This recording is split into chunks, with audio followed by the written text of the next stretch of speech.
తిని తినక రాత్రి పగలు కష్టపడి పిల్లల్ని ఉన్నత స్థితికి తీసుకెళ్ళి పైగా ఆస్తులు కూడా పంచిన తర్వాతన మిగిలిన కొద్దిపాటి ఆస్తి కోసం తల్లిదండ్రుల యొక్క శవాలకి అంత్యక్రియలు చేయడానికి కూడా నిరాకరించే అమానవీయ నీచ నికృష్ట దరిద్రపు పరిస్థితులు ఈ దేశంలో దాపురిస్తుందని ఎవరు అనుకోలేదు. కానీ ఇప్పుడు జరుగుతున్నటువంటి కొన్ని ఉదంతాలు చూస్తే మానవ సంబంధాల మీదనే అసహ్యం వేస్తున్నటువంటి సందర్భం.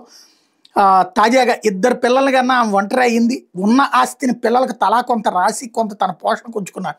హఠాత్తుగా ఆమె చనిపోయారు. ఇది తెలిసి వారసులు వచ్చిన ఆస్తి పంపకం జరిగితే కానీ అంత్యక్రియలు జరిపేది లేదంటూ భీష్మించారు. తూర్పుగోదావరి జిల్లా సీతానగరం మండలంలో చోటు చేసుకున్న అమానవీయ ఘటన ఇది.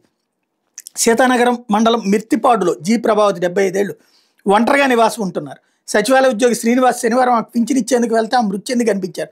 స్థానికుల సాయంతో బంధువులకు తెలియజేశారు. ప్రభావతికి 2 కుమారులు. ఆమె తనకున్న 18 ఎకరాల పొలంలో కుమారులిద్దరికి చెరో 7-5 ఎకరాలు ఇచ్చేశారు. చిన్న కుమారుడు చనిపోవడంతో ఆయన భార్య పిల్లలు విశాఖలో ఉంటున్నారు. పెద్ద కుమారుడు మిర్తిపాడులోనే వేరే వీధిలో ఉంటున్నారు. రుద్రారిపేట ఉన్న 3 ఎకరాల పొలాన్ని కూడా పెద్ద కుమారుడికి రిజిస్టర్ చేసినట్టు తెలిసి చిన్న కుమారుడి భార్య అభ్యంతరం తెలిపారు. మృతదేహాన్ని తీసుకెళ్లకుండా అడ్డుకున్నారు. దీంతో ఆస్తిలో కొంత భాగం పంచి ఇచ్చేలా గ్రామ పెద్దలు ఒప్పందం చేయడంతో ఎట్టకేలకు అంత్యక్రియలు పూర్తి చేసిన దౌర్భాగ్యం.